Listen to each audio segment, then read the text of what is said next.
अस्सलाम वालेकुम viewers, myself Mohammad Rehan Safdar और आप देख रहे हैं YouTube channel WH mathematics official. तो अब हम लोग रियल एनालिसिस 1 के नेक्स्ट लेक्चर में आ गए हैं। तो लास्ट लेक्चर में हम लोगों ने लोअर बाउंड्स के बारे में पढ़ा था और बाउंडेड बिलो सेट्स के बारे में थोड़ा सा देखा था कि बाउंडेड बिलो सेट्स क्या होते हैं। आई थिंक मैं शायद बाउंडेड बिलो सेट्स का नहीं बताना याद रहा था, तो मैं इसमें रिकॉल उसको जल्दी जल्दी कर लेते हैं। उसके बाद हम लोग बाउंडेड अबव सेट या अपर बाउंड वाले टॉपिक को पढ़ेंगे।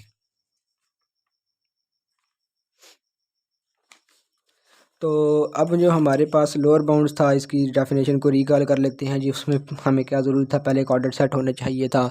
उसके बाद सेकंड नंबर पे हमारे पास उसका सब सेट होना चाहिए था। फिर हमें जो एक अल्फ़ा चाहिए होता था जो उस ऑर्डर सेट में से बिलोंग करता हो, और वो अल्फ़ा उस बी के तमाम एलिमेंट से छोटा होना चाहिए। तो उस केस में हमारे पास अब इक्वल और ये स्मॉलर वाली ये वाली बात मैंने लास्ट लेक्चर में बता दी थी। तो अब हमारे पास ये जो अल्फ़ा है तब यह लोअर बाउंड कहलाता था, यानी कि लोअर बाउंड होने के लिए अल्फ़ा को ऑर्डर्ड सेट में बिलोंग करना ज़रूरी है। यानी अगर एक सेट आप लोग लेते हैं जो मतलब मैं एक बात अभी कहता हूँ, आप लोग ज़रा इसको एनालाइज़ कीजिएगा कि वो मैं सही कह रहा हूँ कि गलत कह रहा हूँ। मतलब हमें एक अल्फ़ा है, वो हमारे पास उस ऑर्डर सेट में नहीं है, और हम लोग उसको कह देते हैं जी बीटा का या बी का वो हमारे पास यानी कि लोअर बाउंड है। तो उस केस में क्या ये बात सही कह रहा हूँ? बिल्कुल गलत है, क्योंकि हमारे पास अगर देखें ना, अल्फ़ा उस ऑर्डर सेट में होगा और बी उसका सबसेट होगा, तो उसको आप ऑर्डर सेट, अब यहाँ पर दो तीन चीज़ें हैं आप लोगों को क्लियर कर दूँ। अब इन्हीं चीज़ों से जो आप लोग कहेंगे ना कि set of all upper bounds या set of all lower bounds हम लोग क्यों निकालते हैं, वो इसी चीज़ से जनरेट होता है। अब एक सेट है, मैं मिसाल एक सेट लिखता हूँ, चलिए मैं आप लोगों को एग्जांपल के थ्रू समझा देता हूँ। मैं एक सेट को लिखता हूँ। अब एक सेट में लिखता हूँ ए इज़ इक्वल टू, मिसाल है 1 2 अप टू 100 तक, ये एक सेट है। और एक इसका बी सबसेट में लेता हूँ, बी सबसेट है ए का, वो ले लेता हूँ 1 2 अप टू 10 तक। ठीक है। तो अब इस केस में मैं ये कहता हूँ कि बी ए का सबसेट है, तो ऑब्वियसली बात है बी के सारे एलिमेंट्स ए में हैं। बट एक चीज़ आप नोट कीजिएगा कि 10 से लेकर यानी कि 10 यानी कि अगर मैं ए और बी इनको इंटीजर्स का सेट कह देता हूँ, तो 11 से लेकर 100 तक के जो सेट हैं वो बी में नहीं आ रहे। ठीक है। तो बट वो इस 10 से बड़े तो हैं, इस 10 से बड़े हैं। या आप लोग, चलिए मैं अपर बाउंड्स के कंटेक्स्ट में कह रहा हूँ, तो मैं आप लोग लोअर बाउंड्स के कंटेक्स्ट में एक नंबर बना लेता हूँ, इनको मैं नेगेटिव कर देता हूँ। चलिए मैं इन्हीं को नेगेटिव कर देता हूँ। ठीक हो गया। अब एक सेट मैंने लिया हुआ है -1 से लेकर -100 तक, और इसमें सबसे बड़ा ए वन -1 और सबसे छोटा -100 है। ये मतलब एक मैंने सेट ए ले लिया है। अब बी ए का सबसेट ले लिया मैंने। अब बी में -1 से लेकर -10 तक है, तो इसका मतलब कि -11 से लेकर जो -100 तक के नंबर्स हैं वो हमारे पास ए बी में नहीं आ रहे। लेकिन जब हम इसका लोअर बाउंड निकालेंगे, अब लोअर बाउंड इसका इसके कॉन्टेक्स्ट के लिहाज से तो -10 आ रहा है। ठीक है। लेकिन -10 से -11 से लेकर जो -100 तक के नंबर्स हैं वो सारे के सारे इस सेट के तमाम एलिमेंट से छोटे तो हैं ना। तो जिसकी वजह से हमारे पास फिर क्या होता था कि हम लोअर बाउंड इसका -10 कह देते थे, और जब set of all lower bound निकालते थे, अब ऑर्डर्ड सेट तो ये वाला है ना, तो इस ऑर्डर्ड सेट के लिहाज से -11 से लेकर 100 तक के जो सेट्स थे आप लोगों के पास, मतलब जो एलिमेंट्स आते थे, वो आप लोगों के पास set of all upper bounds में आ जाते थे। हालांकि वो बी में नहीं है, लेकिन उसके तमाम एलिमेंट्स से बड़े तो हैं ना। तो इस वजह से यानी कि अगर हम लोग एक नंबर अल्फ़ा लेते हैं, मिसाल है मैं अल्फ़ा एक नंबर लेता हूँ, वो मैं ले लेता हूँ, यानी कि अल्फ़ा मैं ले लेता हूँ, मिसाल है 50 -50 सॉरी -50 ले लेता हूँ। अब -50 हालांकि सेट में नहीं है, लेकिन इसका लोअर बाउंड तो है, क्योंकि वो इसके तमाम एलिमेंट से छोटा तो है ना। तो इसका मतलब, लेकिन और एक और बात, वो इस ऑर्डर सेट में भी है। अगर मैं मिसाल है कोई नंबर लेता हूँ -101, अब वो इस ऑर्डर सेट में ही नहीं है, तो इसका अपर बाउंड तो होगा बेशक, मिसाल है सॉरी लोअर बाउंड तो होगा। मिसाल है हम लोग कह लेते हैं कि इसका तमाम सबसे छोटा एलिमेंट है, लेकिन वो हमारे पास लोअर बाउंड वाली डेफिनेशन को फुलफिल नहीं कर रहा, क्योंकि लोअर बाउंड की डेफिनेशन के मुताबिक हमारे पास इस अल्फ़ा को, यानी जो अल्फ़ा हम लोग ले रहे हैं, इस अल्फ़ा को पहले ऑर्डर्ड सेट में होना चाहिए। पहले अल्फ़ा ऑर्डर्ड सेट में होगा तब हम लोग उसको सबसेट कहेंगे, मतलब यानी कि अपर बाउंड या लोअर बाउंड कहेंगे। तो इसका मतलब यहाँ पर यह चीज़ हो गई कि अब देखें, मैं दोबारा इसको रिकॉल कर देता हूँ कि जब set of all lower bounds का हमारे पास कंसेप्ट इस वजह से आया क्योंकि हम ऑर्डर सेट डिफाइन कर रहे हैं, उसका जो सबसेट है वो ज़रूरी नहीं कि उस सबसेट के इक्वल ही हो। अगर हम बी ए के इक्वल ही ले लेते तो उस केस में तो उसका set of all upper bounds वाला केस बनना ही नहीं था, वो सिर्फ एक 100 ही आ जाता। और 100 से छोटे जो नंबर्स हैं, -100 से छोटे जो नंबर्स हैं, वो हमारे पास ए ऑर्डर सेट में ही नहीं है, तो इसका मतलब वो सिर्फ एक ही आना था हमारे पास। बट अगर बी ए से छोटा ले रही हैं तो उस केस में उसके बी के अलावा जो एलिमेंट्स उस ए के हैं वो वाले सारे के सारे उस ऑर्डर सेट वाली जो सॉरी अब लोअर बाउंड वाली कंडीशन को फुलफिल तो कर रहे हैं ना। तो इसका मतलब फिर इस वजह से हमें फिर set of all lower bound वाली कंडीशन बनानी पड़ी कि हमें वो जो ए के एलिमेंट आ रहे हैं इस बी के एलिमेंट्स के अलावा उनको भी तो कहीं ना कहीं एडजस्ट करना है ना, क्योंकि तभी हम लोग फिर यानी कि अगर हम वो एडजस्ट नहीं करते तो हमारे पास जो यानी कि आप लोगों के पास ऑर्डर सेट डिफाइन वाली कंडीशन है वो तो नॉनसेंस हो जाती कि आप लोग कह रहे हैं जी अगर बी के अलावा एलिमेंट्स हैं तो खाली बी का भी जो सबसे बड़ा एलिमेंट 10 है ना। ठीक है, तो इस वजह से जब हम ऑर्डर सेट वाली डेफिनेशन मतलब यानी कि वो बना रहे हैं तो उस वजह से फिर हमारे पास set of all upper bounds हमें या set of all lower bounds वाला कंसेप्ट लाजमी लाना पड़ा। तो ये बात हो गई आप लोगों के पास बेसिक सी। तो इसकी कुछ फिर हम लोगों ने एग्जांपल्स की थी, उनको बड़ी डिटेल में देखा था, और उसके बाद फिर हम लोगों ने set of all lower bounds वाली एग्जांपल्स भी देखी थी, वैसे लोअर बाउंड्स भी निकाले थे। तो आज हम लोग जो नया टॉपिक शुरू कर रहे हैं वो हम लोग बाउंडेड अबव वाला शुरू कर रहे हैं। मतलब और एक और चीज़ लास्ट वाले में कि जिन मतलब सेट्स के लोअर बाउंड्स एग्जिस्ट कर जाएंगे, अब नो मैटर उनके अपर बाउंड हैं या नहीं हैं उसका हमें कोई गर्ज नहीं है, बट हमें लोअर बाउंड्स मिल गए हैं तो उसके केस में हमारे पास क्या होगा कि वो बाउंडेड बिलो सेट हो जाएगा। तो अब हम लोग बाउंडेड अबव सेट्स की तरफ आ जाते हैं। अब बाउंडेड अबव सेट में सबसे पहले हमें बाउंडेड अपर बाउंड की डेफिनेशन पढ़नी पड़ेगी, क्योंकि बाउंडेड बिलो सेट होने के लिए लोअर बाउंड का एग्जिस्ट करना ज़रूरी था, तो इसी तरह बाउंडेड अबव सेट होने के लिए अपर बाउंड का एग्जिस्ट करना ज़रूरी है। तो हम इसकी फॉर्मल डेफिनेशन को पढ़ लेते हैं। तो अब इसकी फॉर्मल डेफिनेशन क्या होगी जी, let A be an ordered set, उसी तरह ऑर्डर्ड सेट उसी तरह हमारे पास एक सबसेट होना चाहिए। अब इसको थोड़ा सा मैंने स्टाइलिश भी कर लिया है क्योंकि ये बीटा है ना, अब ये बीटा जिस तरह अल्फ़ा बीटा गैमा वाली है ना, तो वो वाला बीटा है, और ये बी स्टाइलिश बी इसको मैं पढ़ूंगा, तो ये स्टाइलिश बी जो है ये हमारे पास एक सबसेट है ए का। देयर एग्जिस्ट बीटा, उसमें अल्फ़ा चाहिए था, इसमें ज़रा डिफरेंट करने के लिए आप इधर भी अल्फ़ा लिख लें, कोई इशू नहीं है। तो इधर बीटा हम लोगों ने कर लिया, बीटा ए में वही ऑर्डर सेट में होना ज़रूरी है। तो such that x less than और इक्वल टू बीटा, अब उसमें क्या था, अल्फ़ा सबसे छोटा होना चाहिए, इसमें क्या है बीटा सबसे बड़ा होना चाहिए, मतलब for all x belongs to b stylish b, क्योंकि लोअर बाउंड होने के लिए सबसे छोटा होना ज़रूरी था, अपर बाउंड होने के लिए सबसे बड़ा होना ज़रूरी था। अब ऐसा भी हो सकता है कि किसी एक एलिमेंट से अगर छोटा कहेंगे तो उसको अपर बाउंड नहीं कहेंगे, बिकॉज क्योंकि उससे एक बड़ा एलिमेंट उस सेट में मौजूद है, वो फॉर ऑल वाली कंडीशन को फुलफिल नहीं करेगा। मिसाल मैं एक सेट लिख देता हूँ आप लोगों के पास, यही ले लेते हैं हम लोग। तो अब हम लोग क्या करते हैं, एक सेट एलिमेंट ले लेते हैं -9। अब -9 जो है, जो मैं लोअर बाउंड्स के कंटेक्स्ट में चले बात कर लेते हैं। अब जो -9 है हमारे पास वो इस 10 से -10 से तो बड़ा है, कम से कम एक एलिमेंट यानी कि हमें इस -9 से मिल गया है, जो कि सॉरी कम से कम इस -9 से एक छोटा एलिमेंट हमें मिल गया है जो इस सेट में बी में था, तो जिसकी वजह से हम इस -9 को लोअर बाउंड नहीं कह सकते। और यही कंसेप्ट आप लोगों का इन्फीमम या सुप्रीमम में भी यूज़ होगा, वो हम लोग आगे डिटेल में देखेंगे। तो अब हम लोगों ने अपर बाउंड की डेफिनेशन देखी कि तमाम एलिमेंट से बड़ा होना चाहिए, अगर कम से कम एक एलिमेंट भी हमें उस बी के अंदर ए के अंदर हो जाए, वो कोई मतलब यानी कि यूँ कह लें कि कोई इशू नहीं है, कम से कम उस बी के अंदर एक एलिमेंट अगर हमें मिल जाता है जो इस बीटा से बड़ा है, तो बीटा अपर बाउंड नहीं कहलाएगा। ठीक हो गया, तो वो उसको एक एलिमेंट कह देंगे, वो अपर बाउंड के ज़ुमरे में नहीं आएगा। तो हाँ, लेकिन अगर बीटा है, बीटा सबसे बड़ा एलिमेंट है इस बी के, और बीटा से जितने बड़े एलिमेंट्स होंगे वो सारे के सारे बीटा के अपर बाउंड कहलाएंगे, बिकॉज इसमें फिर हम लोग set of all upper bounds वाली कंडीशन लगा सकते हैं। अब वो क्यों लगा सकते हैं कि क्योंकि इसी तरह बी अब हो सकता है ए से छोटा हो, तो बी के एलिमेंट्स के अलावा जो ए के एलिमेंट्स होंगे वो बी से तो बड़े ही होंगे ना, मतलब उससे छोटा एलिमेंट्स तो उससे बड़े एलिमेंट्स ही आएंगे ना, तो उससे छोटे एलिमेंट्स तो अल्फ़ा में अगर ए में आ रहे हैं तो वो तो बीटा में आ जाएंगे। ठीक हो गया, तो इस वजह से हाँ छोटे भी आ सकते हैं, लेकिन वो छोटे इस वजह से नहीं आएंगे ना। अब देखें, मैं मिसाल है एक सेट लिखता हूँ, मैं आप लोगों को अपर बाउंड्स के ज़ुमरे में बता देता हूँ। अब सेट ए ही लिखता हूँ मैं, 1 2 3 4 5 अप टू 1000 तक, ये एक सेट ले लेते हैं। और मैं एक सबसेट ले लेता हूँ, बी इज़ इक्वल टू 10 से लेकर 10 11 अप टू 20 तक। अब देखें, इस 10 से छोटे एलिमेंट्स भी इसके अंदर हैं, इस 20 से बड़े एलिमेंट्स भी हैं, बट अब अगर इसका अपर बाउंड निकालेंगे तो इसके अपर बाउंड में 20 सबसे बड़ा एलिमेंट है इस बी का, ठीक हो गया। और बी अल्फ़ा में भी है, मतलब ये जो यानी कि सॉरी ऑर्डर सेट ए में भी है। तो इसका मतलब इस बी 20 से बड़े जितने भी एलिमेंट्स होंगे वो सारे के सारे आप लोगों के पास क्या कहलाएंगे, वो अपर बाउंड्स कहलाएंगे। वो उसको हम set of all upper bounds में डाल देंगे, यानी 20 से लेकर 1000 तक।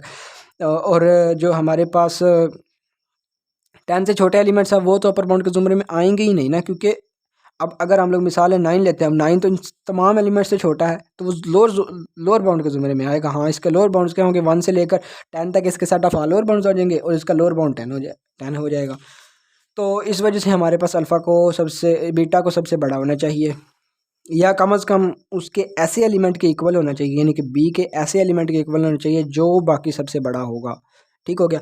तो अब हम लोग इसके और ऐसा सेट जिसके लोअर अपर बाउंड होंगे वो बाउंडेड अबव सेट कहलाएगा। और इसी तरह set of upper bound all upper bounds क्या होगा कि उसके तमाम अपर बाउंड जो उस बी सेट के तमाम अपर बाउंड्स पॉसिबल हैं वो सारे के सारे, यानी कि बी सेट के उस ए ऑर्डर सेट के रिस्पेक्ट में जितने भी पॉसिबल अपर बाउंड्स हैं वो अगर एक सेट में बंद कर दें तो हमारे पास set of all upper bounds कहला जाएगा। तो अब इसके हम लोग एग्जांपल्स पर आते हैं। तो अब एग्जांपल ये मैंने पीछे वाली एग्जांपल लोअर बाउंड की ली है, तो उसका तो इसका तो लोअर बाउंड एग्जिस्ट कर गया था, लास्ट एग्जांपल में वो 0 आया था, तो इसका अपर बाउंड एग्जिस्ट नहीं करेगा। वो इस वजह से नहीं करेगा क्योंकि हमारे पास एक्स एक रियल नंबर, एक एक्स अगर एक इंटीजर ले लें या एक रियल नंबर ले लें, तो यहाँ पर मैंने ये चीज़ थोड़ी सी गलत लिखी हुई है, इंटरवल में नहीं आएगा क्योंकि ऑर्डर सेट हम इंटीजर ले रहे हैं ना, तो इंटीजर्स में तो फिर वो कर्ली ब्रैकेट्स में हम लोग लिखेंगे। मतलब इस सेट का कहने का मतलब ये है कि ई के अंदर ऐसे इंटीजर्स आ रहे हैं, क्योंकि अगर एक ऑर्डर्ड सेट, अब देखें ना मैंने एक्स यहाँ पर नहीं बताया कि वो इंटीजर है या नहीं है, लेकिन वो आप लोगों ने खुद जज करना है ऑर्डर्ड सेट से, मतलब बी कुछ भी ले लें उसमें अंदर, उसके अंदर हम लोग, लेकिन ऑर्डर्ड सेट से जज करना है, क्योंकि ऑर्डर्ड सेट के हिसाब से उसका सबसेट बनेगा ना। मिसाल है, अगर मैं इधर E Z integers order set क्या लेता हूँ और ई मैं एक इंटरवल उसका सबसेट ले लेता हूँ, इंटरवल उसका कभी भी इंटीजर्स के सेट का तो सबसेट नहीं ना होता। तो इस वजह से हम लोग फिर डिफाइन करते हैं, अगर एक्स आपको नहीं भी बताया हुआ, मतलब इसके जो ई सबसेट के एलिमेंट्स का नहीं भी बताया हुआ कि वो किस में से बिलोंग करते हैं, तो आप वो ऑर्डर सेट से जज कर सकते हैं। हाँ, मैं एक मिसाल देता हूँ मैं कि यहाँ पे ऑर्डर सेट मैं रियल नंबर्स का ले लेता और ई जो है वो मैं एक इंटीजर्स के साथ डिफाइन कर लेता, तो ऑब्वियसली बात थी कि यहाँ पर ये चीज़ ट्रू थी, क्योंकि इंटीजर्स यहाँ पर रियल नंबर्स के साथ सेट तो होते हैं। तो वही चीज़ इधर भी, अब ये सेट हमें ये क्या कह रहा है कि जितने भी इंटीजर्स हैं उन सब का, क्योंकि ऑर्डर सेट एक इंटीजर है तो इस वजह से इस ई के अंदर भी इंटीजर्स ही आएंगे, रियल नंबर्स यानी कि पॉइंट्स वाले रैशनल्स इरैशनल्स वो नहीं आ सकते, तो इंटीजर्स ही आएंगे। अब इंटीजर्स का स्केयर पॉजिटिव है, अब जितने भी इंटीजर्स हैं उन सब का स्केयर पॉजिटिव है, इसका मतलब कि आप लोगों को ये चीज़, और जीरो के इक्वल भी है, जीरो के इक्वल भी है, इसका मतलब ये पूरे का पूरा इंटीजर्स का सेट आ जाएगा, क्योंकि जितने भी इंटीजर्स हैं, ज़ीरो हो चाहे पॉजिटिव हो चाहे नेगेटिव हो, सब के सब का जो हमारे पास मतलब यानी कि स्केयर होता है वो पॉजिटिव होता है। तो इसका मतलब ये वाली जो सेट है ये इक्वल ही इंटीजर्स के सेट के इक्वल होगा, और इंटीजर्स के सेट तो अनडिफाइंड है, मतलब वो लोअर साइड से भी अनडिफाइंड है, अपर साइड से भी अनडिफाइंड है, तो इसका मतलब यहाँ पर अपर बाउंड एग्जिस्ट नहीं करेगा। जब अपर बाउंड एग्जिस्ट नहीं करेगा तो वो बाउंडेड अबव सेट नहीं कहलाएगा। और एक चीज़ और ध्यान में रखिएगा कि अपर बाउंडेड अबव सेट होने के लिए सिर्फ अपर बाउंड्स भी एग्जिस्ट कर जाएँ तो वो काफ़ी है, लोअर बाउंड ना भी एग्जिस्ट करें तो कोई इशू नहीं है। जिस तरह अब नेक्स्ट एग्जाम्पल में हम लोग देख रहे हैं, अब उसमें भी मैंने एक ऑर्डर सेट जेड ही लिया है, और ए मैंने स्टाइलिश ए कह लें या ए कह लें, मैंने उसको क्या ले लिया है कि हमारे पास नॉन पॉजिटिव इंटीजर्स का सेट ले लिया। अब नॉन पॉजिटिव इंटीजर्स कौन कौन से होते हैं, या मतलब वो हम लोग अभी देख लेते हैं जी। मैंने इधर थोड़ा सा ये रफ में ही लिखा हुआ, मैं आप लोगों को बता देता हूँ। अब यहाँ पर एक नंबर सेट लिखा हुआ है 1 2 3 अप टू 1, ये नेचुरल नंबर्स का सेट है, और नेचुरल नंबर के सेट को पॉजिटिव इंटीजर्स कहते हैं, और -1 -2 ये हमारे पास नेगेटिव इंटीजर्स का सेट है। अब देखें, अब नॉन नेगेटिव या नॉन पॉजिटिव का कंसेप्ट क्यों प्रोड्यूस हुआ, क्योंकि आप लोगों को पता है जो ज़ीरो है वो ना तो पॉजिटिव है ना ही नेगेटिव है, तो इस वजह से हमें फिर नॉन पॉजिटिव और नॉन नेगेटिव का कंसेप्ट लेके आना पड़ा कि अगर नॉन पॉजिटिव कहेंगे उसमें ज़ीरो प्लस सारे नेगेटिव नंबर्स, और नॉन पॉजिटिव कहेंगे तो नॉन नेगेटिव कहेंगे तो ज़ीरो प्लस सारे पॉजिटिव नंबर्स, और नॉन पॉजिटिव कहेंगे तो ज़ीरो प्लस सारे के सारे नेगेटिव नंबर्स। तो इस वजह से हमें फिर नॉन नेगेटिव नॉन पॉजिटिव का कंसेप्ट लेके आना पड़ा। तो इसी तरह ये वाला सेट किस तरह बन जाएगा, अब इसमें नेगेटिव नंबर्स आ रहे हैं तो और ज़ीरो भी आ रहा है तो नॉन पॉजिटिव हो जाएगा, और ये नॉन नेगेटिव हो जाएगा। तो इसका मतलब हमारे पास क्या हो जाएगा जी, नॉन पॉजिटिव इंटीजर्स का सेट है। अब ए क्या होगा, ए इज इक्वल टू 0 -1 -2 प्लस 1, क्योंकि पॉजिटिव इंटीजर्स नहीं होने चाहिए। अब जीरो भी एक पॉजिटिव नंबर नहीं है और ये नेगेटिव नंबर्स भी पॉजिटिव नहीं होते, तो इस केस में हमारे पास क्या होगा कि ये हमारे पास क्या हो जाएगा, मतलब एक नॉन पॉजिटिव इंटीजर्स हो जाएगा। अच्छा, अब हमारे पास अगर देखें तो ज़ीरो इन सब के सब एलिमेंट से बड़ा है और ज़ीरो इंटीजर भी है, यानी कि वो ऑर्डर सेट में भी बिलोंग कर रहा है, पहली कंडीशन पूरी। उसके बाद वो उस सब सेट जो ए सब सेट लिया हुआ है हम लोगों ने उसका मतलब इंटीजर्स का, यहाँ पे बेशक लिख भी लें कि A is the sub set of integers, मतलब ए जो इंटीजर्स लिया हुआ है सब सेट लिया हुआ है इंटीजर्स का, अब उसके अंदर ज़ीरो भी आ गया है। पहली चीज़, पहली फुलफिल कंडीशन होगी, दूसरी सबसेट वाली कंडीशन भी फुलफिल होगी, और तीसरी चीज़ क्या होती है कि वो उसके तमाम एलिमेंट से बड़ा भी होना चाहिए। अब जीरो इसके तमाम एलिमेंट से बड़ा भी है, ऑब्वियसली नेगेटिव नंबर से तो जीरो बड़ा ही होता है, तो इस केस में हमारे पास जीरो अपर बाउंड हो जाएगा। अब नेक्स्ट स्टेप पे हम लोगों ने set of all upper bound निकालने हैं। अब सेट ऑफ ऑल पर अपर बाउंड्स कौन से होंगे? जीरो और जीरो से बड़े सारे नंबर्स जो भी हैं, मतलब उस ऑर्डर सेट के रिस्पेक्ट से जीरो और जीरो से जितने भी बड़े सारे नंबर्स हैं वो सारे के सारे हमारे पास क्या होंगे? उसके set of all upper bounds में से आएंगे।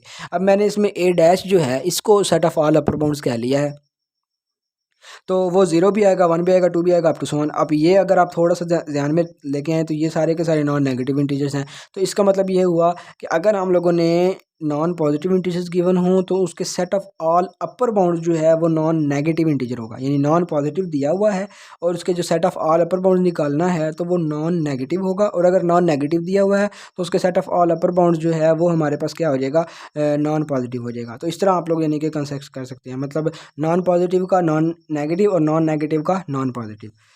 तो अब यहाँ पर ये चीज़ भी हो गई। अच्छा, अब हम लोग नेक्स्ट मूव करते हैं नेक्स्ट एग्जाम्पल नंबर 3 के ऊपर। अब एग्जाम्पल नंबर 3 बहुत ही इंटरेस्टिंग एग्जाम्पल है, तो अब हम लोग इसको पढ़ते हैं जी। लेट और भी, अब मैंने ऑर्डर सेट यहाँ पर चेंज कर दिया, मैंने ऑर्डर सेट रियल नंबर्स का सेट ले लिया है और हमारे पास के एक सबसेट है आर का, और के की डेफिनेशन है। पहले हम इस के की डेफिनेशन को समझते हैं, इस के की डेफिनेशन में कहा क्या जा रहा है, और इसके बाद फिर हम लोग इसका प्रूफ देखेंगे। हाँ जी, तो मैं ऐसे रख लेता हूँ इसको। अब यहाँ पर के क्या है? के रियल नंबर्स हों। पहली बात कि इस के अंदर सारे के सारे रियल नंबर्स आ सकते हैं। कौन से रियल नंबर्स आ सकते हैं? जो आगे इस डेफिनेशन को फुलफिल करें। अब इंटीजर्स जो हैं हमारे पास क्या हो गए? कि पॉजिटिव इंटीजर्स होंगे, मतलब यानी कि ऐसे इंटीजर्स जिनका स्क्वायर रूट एक पॉजिटिव इंटीजर होगा, जिनका स्क्वायर रूट एक पॉजिटिव इंटीजर होगा, और उस स्क्वायर रूट का जो आंसर है, मतलब ये पूरे का पूरा स्क्वायर रूट है, ये 20 से छोटा भी होना चाहिए। तो हम लोग देख लेते हैं मतलब यानी कि यहाँ चलें 20 ना करें, आप लोग यूँ कर लें कि इसको 8 कर लें, क्योंकि 20 से बड़ा छोटा स्क्वायर रूट तो वो नंबर्स बहुत ज़्यादा बड़े हो जाएंगे, तो इस वजह से हम चलें, आपको कंसेप्ट ही समझाना है मैंने, तो इस वजह से मतलब इसको 8 कर लें, 8 कर लें इसको। ठीक हो गया जी। अब ऐसे इंटीजर्स जिनका स्क्वायर रूट एक पॉजिटिव इंटीजर है, यानी पॉजिटिव इंटीजर, या अल्टीमेटली अब यूँ कह लें कि एक इंटीजर है और दूसरी चीज़ उसका स्क्वायर रूट 8 से छोटा भी है, तो अब पहले हम लोग इसका क्या निकालेंगे? पहले इसकी शक्लें निकालेंगे। इस के अंदर आते कौन कौन से एलिमेंट्स, अगर वो एलिमेंट्स हमें पता लग जाते हैं तो उसके बाद तो अपर बाउंड निकालने का मसला ही नहीं है। तो अब के अंदर अब चूंकि पॉजिटिव इंटीजर है, मतलब यानी ऐसे रियल नंबर्स जिनका स्क्वायर रूट पॉजिटिव होगा। अब स्क्वायर रूट ऑब्वियस सी बात है होता ही पॉजिटिव है, तो हम शुरू ही जीरो से कर सकते हैं, यानी यदि कि हम लोग रियल नंबर्स वो जीरो से ले सकते हैं। और एक और चीज़ यहाँ पर जो स्क्वायर रूट का आंसर है, बेसिकली इसका मतलब यह है कि जो स्क्वायर रूट, अब के का जब स्क्वायर रूट लेंगे जो उसका आंसर आएगा वो एक इंटीजर आना चाहिए। तो ऐसे कौन से नंबर्स हैं? वो परफेक्ट स्क्वायर्स हैं, मतलब यानी कि हम लोगों ने ऐसे नंबर्स लेने हैं जिनका स्क्वायर रूट का जो आंसर होगा वो हमारे पास एक इंटीजर आएगा, और वो नंबर खुद कौन से होंगे? वो परफेक्ट स्क्वायर्स होंगे। पहली बात क्लियर होगी। चले हम ना परफेक्ट स्क्वायर कुछ दो चार लिख लेते हैं, हम लोग के लिख लेते हैं। अब जीरो भी एक परफेक्ट स्क्वायर है हमारे पास, वन भी एक परफेक्ट स्क्वायर है हमारे पास, फोर भी है, यानी यूँ कर लें 0 1 2 का स्क्वायर, और 3 का स्क्वायर यानी कि 9, 4 का स्क्वायर 16, 5 का स्क्वायर 25, 6 का स्क्वायर आप लोगों के पास 36, 7 का स्क्वायर 49, 8 का स्क्वायर 64, 9 का स्क्वायर 81, और अप टू सो ऑन यूँ चलते चले जा रहे हैं। मतलब यानी कि के अंदर ये ऐसे एलिमेंट्स आ रहे हैं। अब वो नेगेटिव इस वजह से नहीं हो सकता क्योंकि अगर के नेगेटिव होता है तो रूट ऑफ के कम्प्लेक्स में चला जाएगा, जो कि हमारा यहाँ पर मतलब नहीं बनता, यानी रियल एनालिसिस के अंदर नेगेटिव नंबर्स का स्क्वायर रूट एग्जिस्ट नहीं करता। मैं आपको फिर बता देता हूँ नेगेटिव नंबर्स का, क्योंकि आप देखें ना, जब आप लोग, अगर आप लोगों ने कैलकुलस पढ़ी होगी, और यकीनन पढ़ी होगी क्योंकि ये जो रियल एनालिसिस का कोर्स है ये 5th सेमेस्टर में मून पढ़ाया जाता है, और कैलकुलस आप लोग पहले 3 सेमेस्टर में पढ़ लेते हैं, तो उसमें आप लोगों ने फंक्शंस की डोमेन्स निकालना सीखी होंगी। उसमें आपने स्क्वायर रूट की भी डोमेन देखी होगी। और स्क्वायर रूट का जो आंसर है वो हमेशा पॉजिटिव आता है, यानी कि जो हम लोग लिखते थे कि एक्स का जो स्क्वायर रूट है वो ग्रेटर देन और इक्वल टू 0 होना चाहिए, ये हम लोग उसका आंसर लिखते थे। यानी कि स्क्वायर रूट का नहीं, बेसिकली यानी कि जो एक्स होगा अंदर, स्क्वायर रूट का आंसर नेगेटिव आ सकता है कि अगर आप नेगेटिव को मल्टीप्लाई कर दें तो आंसर नेगेटिव वो एग्जिस्ट करता है।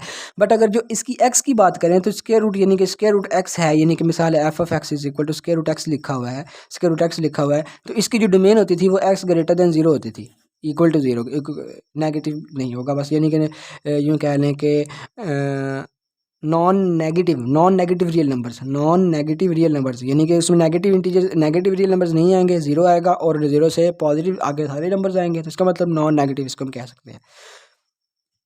तो अब यहाँ पर एक चीज़ तो ये क्लियर हो गई कि हमारे पास एक्स नेगेटिव नहीं होगा। अच्छा, अब यहाँ पर सारे पॉजिटिव नंबर्स आ गए।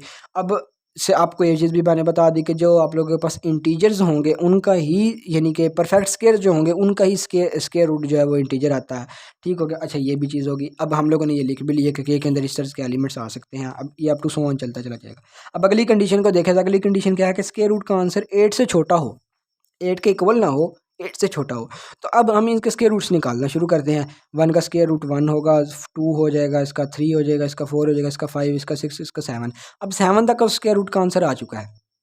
अब चूंकि हम लोगों ने क्या कहा है कि स्क्वायर रूट एक इंटीजर होगा, तो इसका मतलब यह है कि हम पॉइंट्स वाले स्क्वायर रूट की बात नहीं कर रहे, हम ऐसे स्क्वायर रूट्स की बात कर रहे हैं जो कि इंटीजर्स होंगे।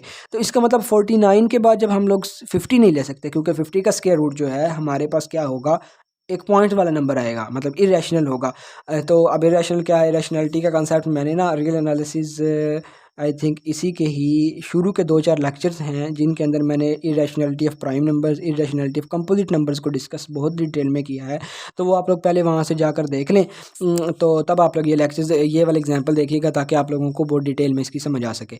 मैं उसको रिकॉल भी कर देता हूँ कि उसमें हम ये नहीं पढ़ा था कि अगर नंबर स्क्वायर रूट के अंदर वाला जो नंबर है वो अगर प्राइम नंबर होगा तब भी उसका स्क्वायर रूट इरेशनल होगा, और अगर स्क्वायर रूट के अंदर एक कंपोजिट नंबर आ जाता है और वो स्क्वायर फैक्टर को इंक्लूड कर, यानी परफेक्ट स्क्वायर नहीं होता, यानी कि ऐसा नंबर, ऐसा कंपोजिट नंबर जो परफेक्ट स्क्वायर ना हो और उसका रूट ले लिया जाए, वो भी इरेशनल होता है। इसकी भी मैंने डिटेल में प्रूफ उसमें किया हुआ है, तो मैं उसका लिंक जो है वो डिस्क्रिप्शन में डाल दूंगा, तो आप लोग वहाँ से देख लीजिएगा। तो हम अपने क्वेश्चन की तरफ आ जाते हैं। अब स्क्वायर रूट का आंसर 8 से छोटा होना चाहिए, 8 के इक्वल नहीं हो सकता, 8 से छोटा होगा। और 8 से छोटा इस वजह से है, अब 8 से छोटा 7.9 भी होगा, 7.6 भी होगा। वो इस वजह से नहीं दे सकते क्योंकि हम स्क्वायर रूट कह चुके हैं कि वो एक पॉजिटिव इंटीजर होना चाहिए, यानी कि एक इंटीजर होना चाहिए। तो इस वजह से इस 8 से अब 64 का स्क्वायर रूट 8 आता है, तो इसका मतलब 64 तो हम नहीं ले सकते। अब 64 से जो छोटा नंबर होगा वो होगा 63। अब 63 का जब हम स्क्वायर रूट लेते हैं वो एक इंटीजर नहीं आता, तो इसका मतलब हम सबसे छोटा जो इंटीजर मतलब यानी कि के ले सकते हैं वो हम लोग 49 ही ले सकते हैं। ठीक हो गया। तो इसका मतलब यानी कि जो के अंदर एलिमेंट्स आएंगे वो 0 से लेकर 49 तक आएंगे, और वो सिर्फ यही वाले आएंगे, इनके बीच वाले नंबर्स नहीं आ सकते, क्योंकि आपको मैंने पहले बता दिया है कि इंटीजर का ही स्क्वायर रूट एक इंटीजर होगा, और मोर स्पेसिफिकली परफेक्ट स्क्वायर जो होंगे ना, जो इंटीजर्स परफेक्ट स्क्वायर्स होंगे उनका ही स्क्वायर रूट एक इंटीजर आंसर आएगा। तो इसका मतलब यहाँ पर हम लोग ने क्या कर दिया कि प्रूव कर दिया कि अब हम लोगों ने इसके एलिमेंट्स निकाल लिए हैं।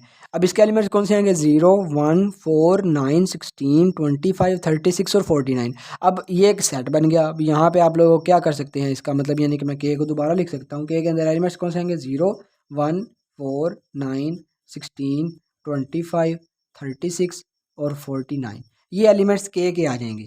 ठीक है। अब के देखा जाए तो अब सबसे बड़ा नंबर कौन सा है इसमें, 49, ऑब्वियसली 49 है। तो इसका मतलब ये हुआ, अब इसका अपर बाउंड हम लोगों ने निकाल लिया। अब आप लोग बात आ गई जी set of all upper bounds की।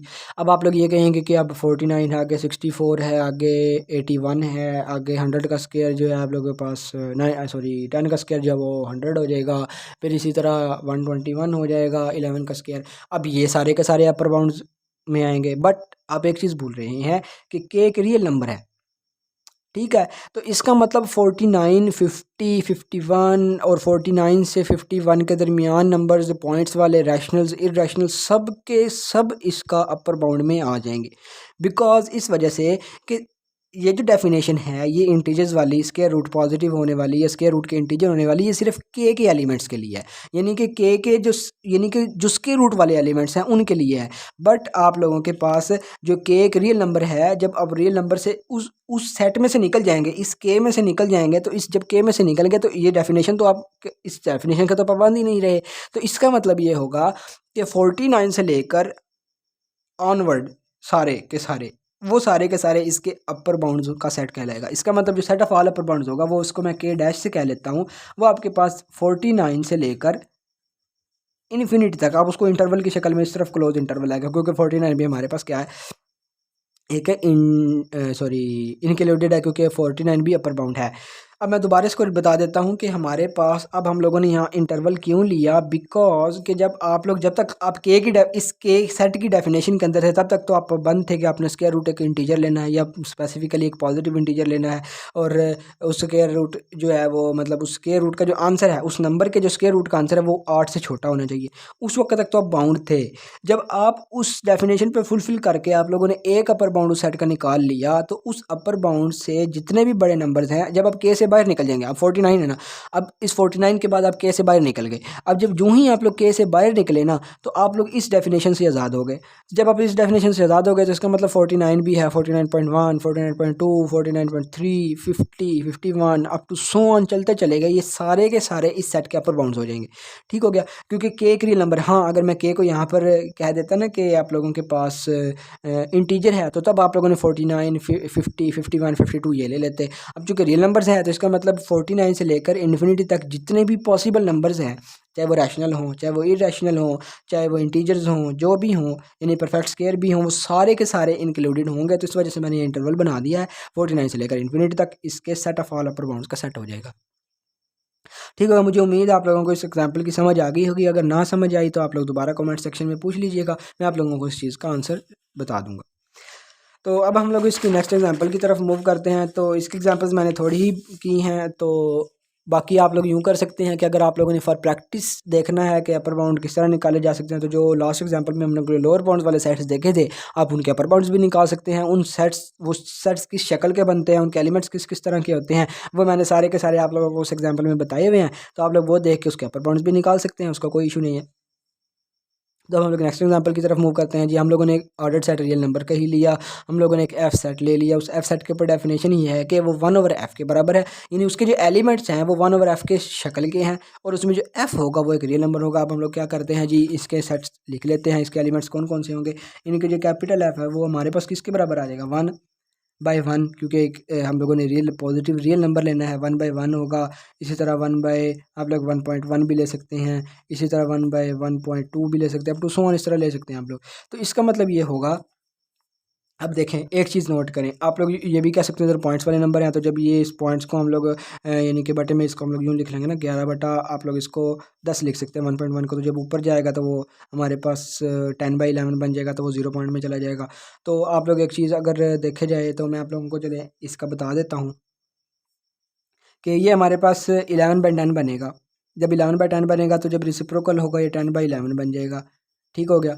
जब ये 10/11 बनेगा तो ये वाला सेट जो है हमारे पास, ये नंबर 0 पॉइंट में चला जाएगा, मतलब 0.1, यानी कि यूँ कह लें कि 0 पॉइंट समथिंग में आ जाएगा, क्योंकि नीचे बड़ा नंबर है ना। जब नीचे बड़ा नंबर हो और ऊपर छोटा नंबर हो तो वो 0 पॉइंट में आंसर आता है। मैं आप लोगों को इसका प्रूफ भी दे देता हूँ, दिखा भी देता हूँ। जिस तरह आप लोग अगर लिखें इसको 10/11, तो इसका आंसर क्या आएगा, आप लोगों के पास 0.9 में आ गया है। तो इसी तरह आप लोग इस 1.2 को पुट करेंगे, वो 10/12 बन जाएगा आपके पास, वो आगे 12/13 इसी तरह बढ़ता चला जाएगा। तो इसका मतलब ये हुआ कि जब जो आप लोग इसमें रियल नंबर्स पुट कर रहे हैं, चाहे वो पॉइंट्स में पुट करें, चाहे रैशनल पुट करें, आप इरेशनल भी पुट कर सकते हैं। अब मिसाल है मैं 1/√2 ले लेता हूँ। अब 1/√2 जो है आप लोगों के पास 1/√2 जो आपके पास आंसर देगा वो आप लोगों के पास 0.7 देगा, वो भी अब 1 से छोटा है।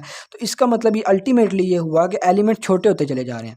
अब वो कितने छोटे होते हो रहे हैं, अब वो रियल नंबर चूँकि पॉजिटिव रियल नंबर से इनफाइनाइट है तो हमें नहीं पता वो कहाँ तक जाएगा। हाँ, जब इसके आप कन्वर्जेंस को चेक करते हैं, अब कन्वर्जेंस इसकी 0 पे चली जाएगी, कि वो हमारा टॉपिक नहीं है। तो इस वजह से अब हम लोग इधर ही रहते हैं, क्योंकि अब जब इसकी लिमिट इन्फिनिट पे लेंगे ना, मैं चलें बता ही देता हूँ कि जब आप लिमिट इसकी f बिलोंग्स टू इन्फिनिट पर लेंगे तो 1/f आएगा ना, तब इसकी जगह इन्फिनिट पुट करते हैं ना तो 1/∞ वो यहाँ पर 0 के इक्वल आता है। यानी कि इस सेट की लिमिटिंग वैल्यू तो 0 है, बट हम लोगों ने अपर बाउंड देखते हुए लिमिटिंग वैल्यू नहीं देखनी होती। ठीक हो गया। यानी कि अगर मैं इसका लोअर बाउंड निकालना चाहूँ तो लोअर बाउंड इसका एग्जिस्ट नहीं करेगा। हाँ, अगर आप लोग यूँ कह दें कि चूँकि ये वाला सेट जो है अगर इस सेट को देखा जाए तो ये 0 को कन्वर्ज कर रहा है तो इसकी वजह से इसका 0 लोअर बाउंड हो जाएगा, तो हरगिज़ नहीं होगा। 0 जो है लोअर बाउंड नहीं होगा। 0 एक अप्रोचिंग वैल्यू है। लिमिट जो होती है वो एक अप्रोचिंग वैल्यू होती है, वो इक्वल वैल्यू नहीं होती। जो जबकि हम लोगों ने अपर बाउंड या लोअर बाउंड निकालते टाइम हमें एग्जैक्ट वैल्यूज़ लेनी होती है, हमें लिमिटिंग वैल्यू की कोई ज़रूरत नहीं होती, क्योंकि लिमिटिंग वैल्यू एग्जैक्ट तो आ नहीं रहती। यानी आप यूँ समझ लें कि एक बहुत बड़ी बिल्डिंग है, या बहुत बड़ी बिल्डिंग को छोड़ें, आप लोग यूँ कह लें कि एक टेबल है जो कि मेरी हाइट से बहुत ऊपर है। मैं उसकी छत को छलांग लगाकर अप्रोच तो कर सकता हूँ, मतलब मुश्किल से उसके नज़दीक तो जा सकता हूँ, लेकिन उस छत को छू भी नहीं सकता या उस छत के ऊपर भी नहीं जा सकता। ठीक हो गया, या उस छत को पकड़ भी नहीं सकता। तो इस सेंस में आप लोग ले सकते हैं कि रफ एग्जांपल दी तो मतलब कन्वर्जिंग की ये हो गया, ये होगी। अब इसका मतलब इसका अपर बाउंड, हमें चूँकि अपर बाउंड चाहिए तो इस सेट को अगर हम लोग लिख लें तो f इज़ इक्वल टू क्या आ जाएगा 1। इसके बाद बाकी सारे नंबर 0 पॉइंट में आ जाएंगे, वो छोटे हो जाएंगे, क्योंकि हम लोग अगर 1.1 ले लेते हैं या 1.00001 भी ले लेते हैं तो उस केस में भी वो 1 से छोटा तो आएगा, 1 से छोटा ही आएगा।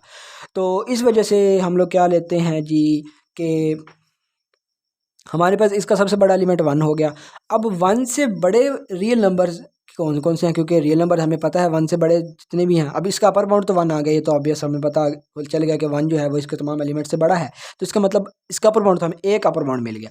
अब हम इसके set of all upper bound निकाल सकते हैं, यानी कि बाउंडेड अबव सेट भी हो गया है। इसके अलावा set of all upper bound कौन से निकालेंगे वो हम देखेंगे ऑर्डर सेट के रिस्पेक्ट से। अब ऑर्डर सेट क्या है आपके पास, रियल नंबर्स है, तो इसका मतलब 1 से इन्फिनिटी तक सारे के सारे इसके क्या हो जाएंगे, हमारे पास set of all upper bounds होंगे, जो मैं एफ डैश से शो कर लेता हूँ। F dash is equal to हो जाएगा हमारे पास, इसको फिर हम लोग ब्रैकेट्स की शक्ल में नहीं शो करेंगे, ये तो हम लोगों ने ब्रैकेट्स में शो कर दिया था, चलें आप लोगों को समझाने के लिए। तो ये यानी कि ये क्योंकि इस वजह से शो किया क्योंकि हमें इसके स्मॉलेस्ट एलिमेंट का नहीं पता। जब इसके स्मॉलेस्ट एलिमेंट का नहीं पता तो आप यहाँ पर माइनस इन्फिनिटी तो पुट कर नहीं सकते। ठीक हो गया। अब 0 या तो पुट करते हैं आप लोग, अगर इंटरवल की शक्ल में लिखते हैं तो 0 तो इसकी अप्रोचिंग वैल्यू है, 0 तो इसमें आ ही नहीं रहा, तो इसका मतलब यहाँ पे ये होगा कि हमारे पास ये माइनस इन्फिनिटी जा नहीं सकता, प्लस इन्फिनिटी हम इसको लिख नहीं सकते। तो इस वजह से हम लोगों ने इसको क्या कर लिया, यहाँ पर करली ब्रैकेट्स में शो कर लिया। जब इसके set of all upper bounds की बात आएगी तो आप क्या करोगे, ब्रैकेट वो सारे लिखने के बजाय आप इंटरवल यूज़ कर लें 1 से लेकर इन्फिनिटी तक। अब 1 पे क्लोज ब्रैकेट आ जाएगी कि 1 भी हमारे पास एक अपर बाउंड तो है ना, तो इस वजह से हमारे पास इसके अपर बाउंड का सेट क्या हो जाएगा 1 से लेकर इन्फिनिटी तक। तो और ये खुद क्या हो जाएगा 1 0 पॉइंट और बाकी इसके सारे छोटे नंबर। हाँ, इसका अगर लोअर बाउंड आप निकालना चाहें तो लोअर बाउंड इसका एग्जिस्ट नहीं करेगा। अब हम लोग अगले पे चलते हैं जी। तो अब अगले एग्जांपल में हम लोग ऑर्डर सेट वही आर ही ले रहे हैं, एम इसका एक सबसेट ले रहे हैं। अब एम इसके बराबर है। अब एम देखा जाए पहले तो हम एम को जानते हैं ना कि दो यूनियन है, तो एम इक्वल किसके आएगा, एम बेसिकली देखें अगर आप लोग, मैं इसको आप लोगों को अगर मैं समझा पाऊँ रियल लाइन ड्रा करके, तो मैं रियल लाइन ड्रा करता हूँ 0 से। अब सबसे छोटा तो 0 है, 0 से आगे बाकी बड़े ही हो रहे हैं। ठीक है, तो इसका मतलब मैं 0 से ड्रा कर लेता हूँ, ये 0 हो गया और अब टू सो ऑन चलता चला जा रहा है। यहाँ पर 1 कर लिया, यहाँ पर 2 कर लिया, यहाँ पर 3 कर लिया, 4 कर लिया, अब टू सो ऑन चलता चला जा रहा है जी। क्योंकि एक साइड पर इन्फिनिटी है तो इस वजह से हम इसको मैं यहाँ पर लाइनें लगा रहा ताकि आप लोगों को ये रहे कि ये लाइन आगे चलती चली जा रही है। तो इसका मतलब ये हुआ कि इसका अब देखें 0 इंक्लूडेड है, 0 इंक्लूड हो गया, 1 भी इंक्लूड हो गया, ये एक सेट हो गया, और इसका यूनियन लेना है 2 से लेकर इन्फिनिटी तक। इसका मतलब 1 से लेकर 2 वाले जो एलिमेंट्स हैं वो वाले एलिमेंट्स इस सेट के अंदर नहीं आ रहे। ठीक हो गया। इसका मतलब ये वाले एलिमेंट्स और ये वाले एलिमेंट्स, ये सारे एलिमेंट्स इसके अंदर आ रहे हैं, मतलब इस सेट के अंदर आ रहे हैं। तो अगर हम जब इसका यूनियन लेंगे तो वो ये वाले एलिमेंट्स तो नहीं आएंगे। ठीक हो गया, क्योंकि इन दोनों में यूनियन में क्या आता है, इसके एलिमेंट्स और इसके एलिमेंट्स सारे आ जाते हैं। अब इसके अंदर 1 से लेकर 2 तक के दरमियान वाले जो एलिमेंट्स हैं ना वो इसमें आ रहे हैं ना वो इसमें आ रहे हैं, तो इसका मतलब इसको हम लोग ऐसे ही लिख देंगे। तो इसका मतलब अब इसका सबसे बड़ा एलिमेंट हम लोगों ने ढूंढना है ना। अब इसका बड़ा एलिमेंट क्या होगा, इस तरह बढ़ते चले जा रहे हैं, हमें इन एलिमेंट से तो कोई गर्ज ही नहीं है ना, क्योंकि अगर इन एलिमेंट्स में से यहाँ पे हम लोग 0.5 भी ले लेते हैं, 0.5 से तो बड़ा 2 होगा हमारे पास, 3 भी होगा, यानी वो इस सेट के इस पार्ट के अंदर आ जाएंगे, तो वो फुलफिल कंडीशन को फुलफिल नहीं करेंगे, क्योंकि हमें जो अपर बाउंड चाहिए होता है वो सबसे बड़ा होना चाहिए। तो इस वाले इंटरवल के जो एलिमेंट्स हैं उन सब एलिमेंट्स से ये वाले सब एलिमेंट्स तो बड़े हैं, जिसका मतलब इन एलिमेंट्स का कोई गर्ज हमें इस एग्जांपल में है ही नहीं। तो इसका मतलब यहाँ पर हमारे पास ये चीज़ आ गई। तो इसका मतलब सबसे आगे चलते जा रहे इसका सबसे बड़ा एलिमेंट हमें मिल नहीं रहा। तो इसका मतलब क्या हुआ कि m का अपर बाउंड एग्जिस्ट नहीं करेगा, क्योंकि इसका सबसे बड़ा एलिमेंट एग्जिस्ट ही नहीं कर रहा। तो इसका मतलब यहाँ पे m has no upper bound, so it is not a bounded above set. जब ये बाउंडेड अबव सेट नहीं है, इसका अपर बाउंड नहीं है, तो इसके set of all upper bound भी नहीं निकाल सकते हम लोग। हाँ, अगर मैं यहीं पे चलें आपको रिकॉल करवा दूँ, इसके लोअर बाउंड में निकालना हो आर के रिस्पेक्ट में, अब ज़ीरो सबसे छोटा एलिमेंट है। और फिर वही बात कि हमें जो इस इंटरवल के ये वाले एलिमेंट्स होंगे इनसे फिर कोई गर्ज नहीं है, बिकॉज क्योंकि ज़ीरो से बड़े एलिमेंट्स तो हैं। ठीक है, अगर हम इस इंटरवल के अंदर ले लेते हैं, इस इंटरवल के अंदर अब मिसाल है 0.5 या यहाँ पर हम लोग यहाँ पर 0.5 नहीं 1.5 माना था, तो यहाँ पर हम लोग 1.1 भी ले लेते हैं। 1.1 से तो छोटा एलिमेंट 1 मौजूद है। तो इसका मतलब हमें इस इंटरवल से कोई गर्ज नहीं है, ना अपर बाउंड निकालते हुए ना लोअर बाउंड निकालते हुए। अब ज़ीरो से छोटे एलिमेंट्स जो हैं हमारे पास अनगिनत हैं, हम नहीं गिन सकते उनको। तो इसका मतलब हमें ज़ीरो एक इस सेट के हिसाब से लोअर बाउंड मिल गया, वो ज़ीरो होगा। और ज़ीरो से लेकर माइनस इन्फिनिटी वाले जो, क्योंकि हम आर जो ले रहे हैं यहाँ पर आर सादा ले रहे हैं, यहाँ पे आर अगर पॉजिटिव इंटीजर करते हैं तो ज़ीरो ही रहता, फिर एक ही रहता, इसका लोअर बाउंड और नहीं ले सकते थे हम लोग। ठीक है, तो लेकिन अब हम लोग मतलब यानी कि रियल नंबर्स ले रहे हैं, तो इसका माइनस इन्फिनिटी से लेकर प्लस ज़ीरो तक, माइनस इन्फिनिटी से लेकर ज़ीरो तक इसके लोअर बाउंड्स का सेट बन जाएगा, ऑल लोअर बाउंड्स का सेट। और इस सेट का लोअर बाउंड क्या बन जाएगा, ज़ीरो बन जाएगा। तो अब यानी कि ये वाला बाउंडेड बिलो सेट तो है, बाउंडेड अबव सेट नहीं है। अब हम लोग इस सेट के ऊपर आ जाते हैं। हम थोड़ी सी वीडियो लेंथ ही हो रही है, तो हम लोग जल्दी जल्दी इन एग्जाम्पल्स को करते हैं, तो फिर हम लोग आगे मूव कर जाएंगे जी। चलें जी, अब हम लोग इसको रियल नंबर्स का सेट ही लिया है। अब इस सेट को देखा जाए तो इस सेट के अंदर इंटरसेक्शन आ रही है, तो इसका मतलब पहले हम इसको रियल लाइन पर ड्रा करते हैं और उसके बाद हम लोग इसको समझने की कोशिश करते हैं जी। चलिए मैं इसको न्यू पेज पर ड्रा कर लेता हूँ। यहाँ पर हम लोग ड्रा कर लेते हैं। इस सेट को अगर देखा जाए तो इस सेट के अंदर एलिमेंट्स कौन कौन से हैं, माइनस इन्फिनिटी से लेकर 10 तक और 0 से 100। पहले हम लोग इसको रियल लाइन में ड्रा कर लेते हैं जी। ये हम लोग रियल लाइन ड्रा कर दिया। अब इसका सबसे बड़ा एलिमेंट यहाँ पर सबसे बड़ा जो आ रहा है बज़ाहिर वो 100 आ रहा है, तो हम इसको यहाँ पर 100 कह लेते हैं। अब इससे पीछे हटे तो यहाँ पर हम लोग मिसाल है, यहाँ पर कहीं पर ज़ीरो है। ठीक है, यहाँ पर कहीं पर ज़ीरो है। तो अब इससे मज़ीद अब चूँकि 10 भी आ रहा है, 10 ज़ीरो से बड़ा है, हम यहाँ पर कहीं पर 10 कह लेते हैं। रफ सी एग्जांपल है। और इससे पीछे यूँ चलता चला जा रहा है, यहाँ पर माइनस इन्फिनिटी है। यूँ मैंने मतलब पता नहीं किया ताकि आप पता हो कि पीछे छोटी वाली होती चली जा रही। अब ये हमारे पास गिवन सेट है। पहला सेट क्या है हमारे पास, माइनस इन्फिनिटी से लेकर 10 तक। अब 10 इंक्लूडेड है। और दूसरा सेट कौन सा है, ये वाला। अब इसकी इंटरसेक्शन देखी जाए तो कॉमन एरिया कौन सा आ रहा है, कॉमन एरिया 0 से लेकर 10 तक आ रहा है। अब कॉमन एरिया में देखा जाए तो इधर 0 भी इंक्लूड है, 10 भी इंक्लूड है, तो इसका मतलब जो इसका इंटरसेक्शन का आंसर आएगा वो 0 से लेकर 10 तक ही आएगा, बट क्लोज ब्रैकेट्स आएंगी। हाँ, अगर एक चीज़ नोट कीजिएगा, अगर 0 की तरफ क्लोज ब्रैकेट ही है, मैं मिसाल देता हूँ, यहाँ पर मैं लिखते हूँ सेट माइनस इन्फिनिटी से लेकर 10 तक, और यहाँ पर ओपन ब्रैकेट कर देता हूँ इंटरसेक्शन 0 से लेकर 100 तक, यानी कि दोनों तरफ ओपन ब्रैकेट कर देता हूँ। तो जब देखा जाए तो इसमें 0 और 10 दोनों इंक्लूड नहीं है। इसका मतलब कि हमारे पास जब इंटरसेक्शन लिया जाएगा, अब 0 ना तो इसके अंदर है 0 और 10 भी इसके अंदर नहीं है, इंटरसेक्शन के अंदर 0 और 10 नहीं आएंगे, तो इंटरसेक्शन इसका फिर इनका इंटरसेक्शन 0 से लेकर 10 तक वो एक ओपन इंटरवल आएगा। हाँ, मिसाल है, अगर मैं इसको क्लोज़ कर देता हूँ, इसको यहाँ से क्लोज़ कर देता हूँ, तो इस केस के अंदर फिर क्या होगा कि हमारे पास 0 तो इंक्लूडेड है, मतलब 0 मतलब माइनस इन्फिनिटी से लेकर 10 तक 0 तो आ रहा है ना। अच्छा सॉरी, एक चीज़ मैं यहाँ से स्किप कर गया हूँ। इसको अगर हम दोनों तरफ ओपन ब्रैकेट ले लेते हैं ना, दोनों तरफ ओपन भी ले लें, तो इसका मतलब जब इंटरसेक्शन लेंगे, हाँ बस ठीक है, सही है। अब मुझे ज़हन में आ गया, क्योंकि 0 दोनों में आना चाहिए। इसमें तो 0 आएगा, 0 इसमें नहीं आएगा। अब मैं 0 पर क्लोज ब्रैकेट करता हूँ, अब 0 इसमें भी है और इसमें भी होगा क्लोज ब्रैकेट होने की वजह से, तो इसका मतलब 0 के ऊपर हमारे पास क्या लग जाएगा, और ओपन ब्रैकेट। अब 10 के ऊपर क्यों ओपन ब्रैकेट लगी है, क्योंकि 10 इसमें नहीं है, इसमें तो होगा 0 से लेकर 100 तक वाली में तो 10 होगा, लेकिन इसमें नहीं है। तो अगर मैं इस पर भी 0 इस तरह लगा दूँ तो फिर भी इसी तरह आ जाएगा, इधर भी क्लोज ब्रैकेट आएगी। तो ये कंसेप्ट था। तो अभी हमें इस सेट का मतलब पता चल गया है कि इंटरसेक्शन ये सेट, ये वाला एन सेट इस सेट के इक्वल आता है। अब इसका यहाँ से आप लोअर बाउंड और अपर बाउंड निकाल सकते हैं बड़े आराम से। अपर बाउंड 10 आ जाएगा, लोअर बाउंड 0 आ जाएगा, और set of all upper bound जो है वो हमारे पास क्या आ जाएगा, 10 से लेकर ऑनवर्ड प्लस इन्फिनिटी तक, और लोअर बाउंड का सेट जो होगा वो हमारे पास 0 से लेकर माइनस इन्फिनिटी से लेकर 0 तक, और 10 और 0 इंक्लूडेड होंगे। तो मैं यहाँ पर लिख भी देता हूँ कि इसका अपर बाउंड क्या होगा, अपर बाउंड इज 10, और set of all upper bounds को मैं एन डैश से कह लेता हूँ। एन नेचुरल नंबर का सेट कंसिडर कीजिएगा, ये वैसे नाम दिया हुआ है। एन डैश क्या आ जाएगा हमारे पास, 10 से लेकर इन्फिनिटी तक, और 10 क्या होगा, इंक्लूड होगा, क्योंकि 10 यहाँ पर इंक्लूडेड है। हाँ, अगर मैं मिसाल है, चलिए मैं मिसाल देता हूँ, कोई ऐसा सिनेरियो बनता जिसमें 10 यहाँ पर इंक्लूड ना होता, ठीक हो गया, बट चलिए मैं इधर लिख लेता हूँ इसको। मिसाल है, मैं एक सेट ये वाला बना लेता हूँ कि आप लोगों के पास, इसको मैं यहाँ पर लिखता हूँ माइनस इन्फिनिटी से लेकर 10 तक, open bracket, intersection, close bracket, 0 से लेकर 100 तक। ये एक सेट 0 से लेकर 100 तक, चलें 100 भी हम इंक्लूड कर लेते हैं इस एग्जांपल के अंदर। तो ये हमारे पास एक सेट है। अब इस सेट का जब इंटरसेक्शन हम लोग निकालेंगे, इंटरसेक्शन क्या आएगा, 0 तो इंक्लूड है दोनों में, इसका मतलब 0 से लेकर 10 तक आएंगे, और 10 ओपन ब्रैकेट आ जाएगी, 10 की तरफ, 10 की तरफ ओपन ब्रैकेट आएगी, क्योंकि 10 इसमें नहीं है, इसमें है। तो इसका मतलब यहाँ पर ये एक सेट बन गया हमारे पास। अब इस सेट का हम लोगों ने निकालना है, क्या निकालना है जी, अपर बाउंड निकालना है। अब इस सेट में तो अपर बाउंड था हमारे पास 10, इस सेट में भी अपर बाउंड 10 ही होगा, बट अगर देखा जाए तो इस सेट में तो अपर बाउंड ये 10 बिलोंग ही नहीं कर रहा। तो इसका मतलब यहाँ पर ये चीज़ में पता चल गई कि अपर बाउंड के लिए उस सेट में होना ज़रूरी नहीं है, कि वो सेट में हो या ना हो, वो कोई मसला नहीं है। बस ये है वो उस तमाम एलिमेंट से बड़ा भी होना चाहिए, और उस तमाम एलिमेंट मतलब उसके तमाम एलिमेंट जो जिसका हम अपर बाउंड निकाल रहे हैं उसका तमाम एलिमेंट से बड़ा होना चाहिए वो वाला। अब ये चीज़ मेरे लिखने का मकसद ये था कि जब हम लोग set of all upper bound निकालेंगे ना, उसमें 10 इंक्लूड होगा।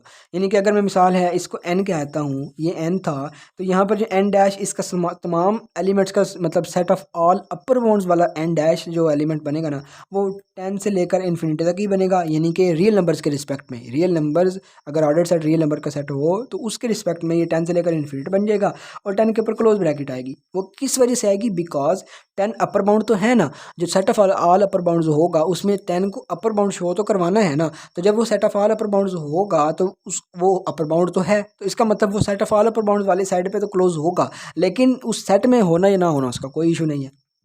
तो इस वजह से यहाँ पर 10 की तरफ मैंने क्लोज ब्रैकेट लगाई है, बिकॉज जब हम लोग अपर बाउंड का सेट लिखेंगे 10 एक अपर बाउंड है, तो जब 10 एक अपर बाउंड है तो सेट में इंक्लूड तो करवाना पड़ेगा ना हमें, तो इस वजह से यहाँ पर इंक्लूड करवा दिया है।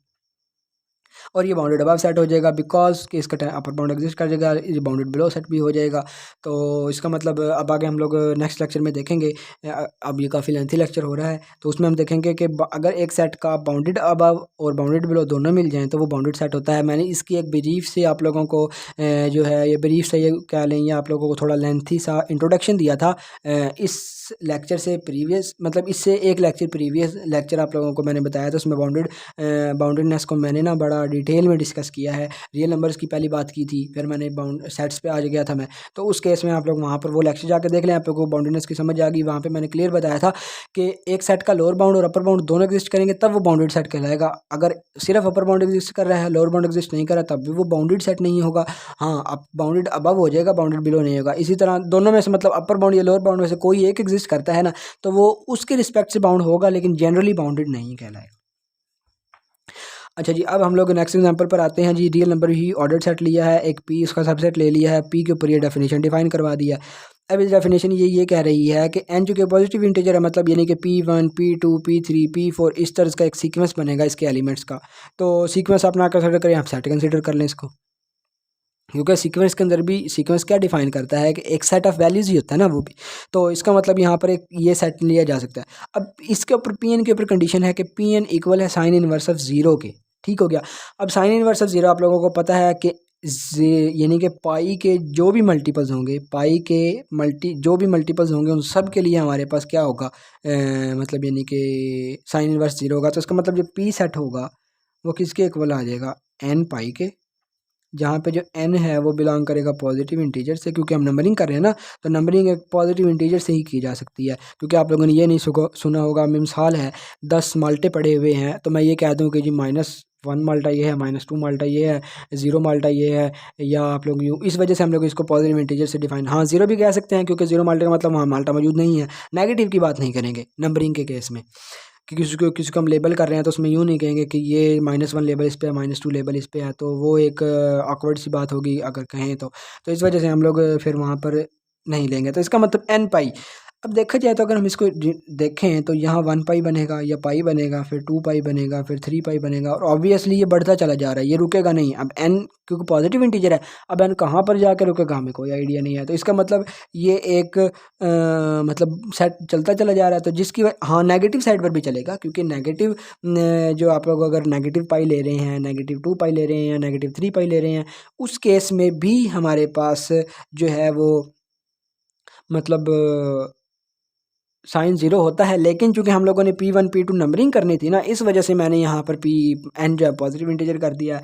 अगर एक जनरली इंटीजर कर लें तो उसमें हमारे पास मतलब यानी कि यूँ कह सकते हैं कि उसका लोअर बाउंड जो है वो एग्जिस्ट नहीं करेगा। अब इस केस में लोअर बाउंड पाई आ रहा है और अपर बाउंड है ही नहीं इसका मतलब ये बाउंडेड बिलो सेट तो होगा, बाउंडेड अबव सेट नहीं होगा, क्योंकि इसका अपर बाउंड हमें नहीं मिला, क्योंकि हमें बाउंडेड अबव होने के लिए कम से कम एक अपर बाउंड चाहिए होता है, तो वो अपर बाउंड है ही नहीं। जब वो अपर बाउंड है ही नहीं तो इसका मतलब ये हमारे पास बाउंडेड अबव, इसका अपर बाउंड एग्जिस्ट नहीं करेगा और ये बाउंडेड अबव सेट नहीं होगा। तो जब बाउंडेड अबव नहीं होगा तो इसका set of all upper bound भी नहीं निकाल सकते हैं हम लोग, हाँ set of all lower bound निकाले जा सकते हैं।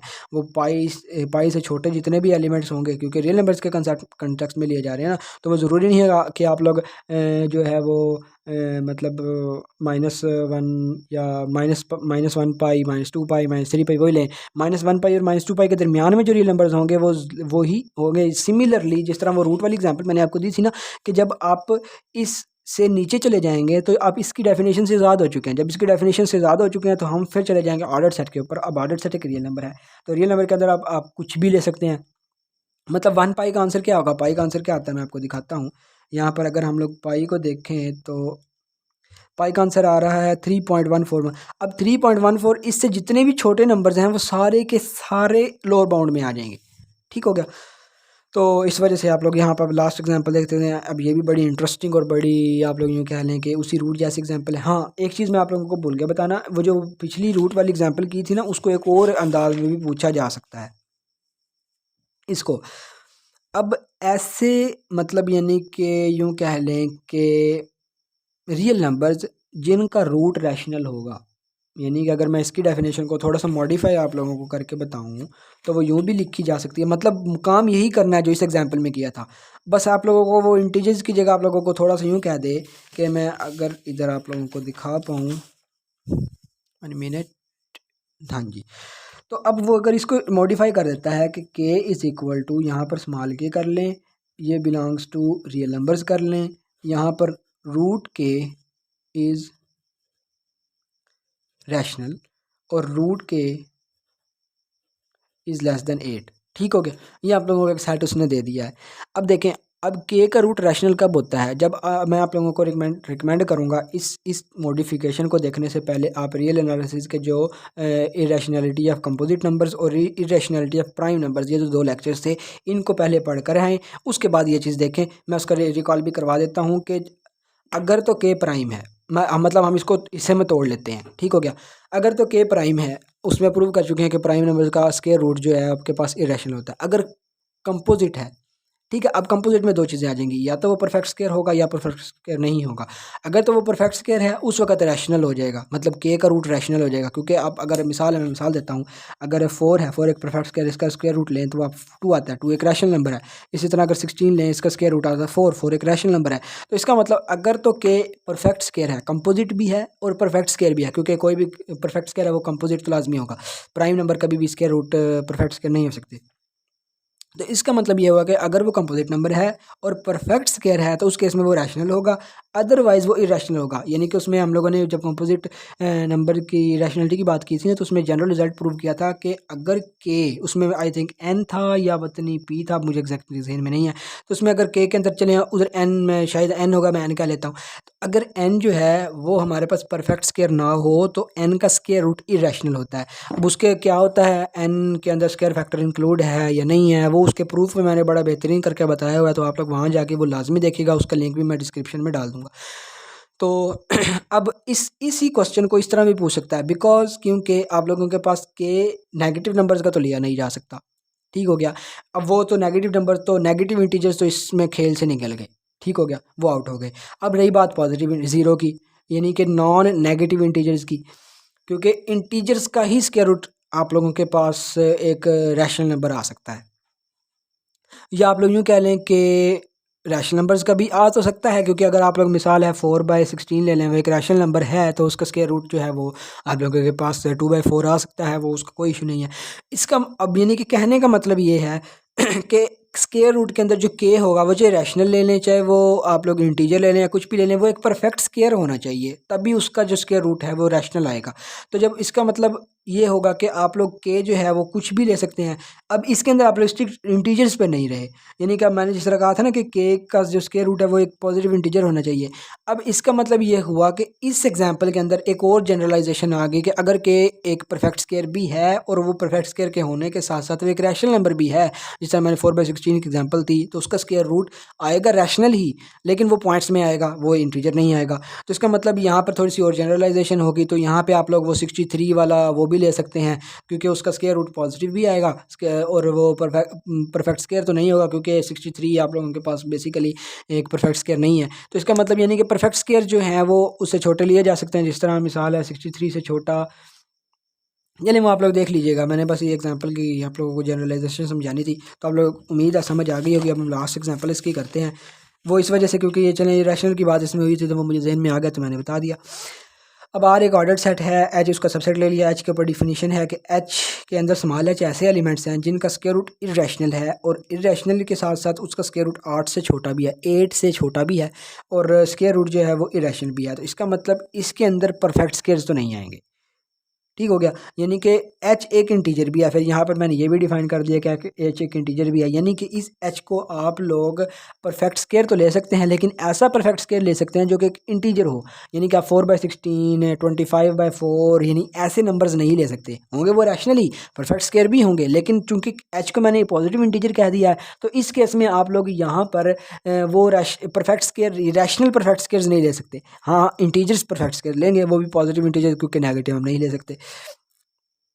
तो इस केस में देखा जाए तो एच किसके इक्वल होगा, अगर एच हो लिया जाए तो वो किसके इक्वल होगा। अगर हम एच की बात करें, चूँकि पॉजिटिव इंटीजर हम 1 से शुरू कर लेंगे, 1 भी हमारे पास क्या होगा आप लोगों के पास मतलब उसका इंटीजर जो है वो उसके रूट जो है वो 8 से छोटा होगा और रैशनल होगा, क्योंकि कोई भी परफेक्ट स्क्वायर है उसी का ही रैशनल हो सकता है, सॉरी इरेशनल। यानी मैं अब ये जो इधर एलिमेंट्स लिखने लगा हूँ, ये वो लिखने लगा हूँ जो इस एच के अंदर नहीं आएंगे, उनके अलावा बाकी सारे आ जाएंगे, ठीक हो गया। चलिए मैं इधर नहीं लिखता, मैं इधर रफ एग्जांपल में लिख लेता हूँ, रफ में इधर। तो एच के अंदर कौन कौन से एलिमेंट्स आएंगे, यहाँ पर एक तो इरेशनल हो उनका स्क्वायर रूट, और 8 से छोटा भी हो, तो वो कौन कौन से आ सकते हैं। मतलब ऐसे स्क्वायर रूट, ऐसे नंबर्स लेने हैं जिनका स्क्वायर रूट 8 से छोटा भी हो और परफेक्ट स्क्वायर्स भी वो ना हो।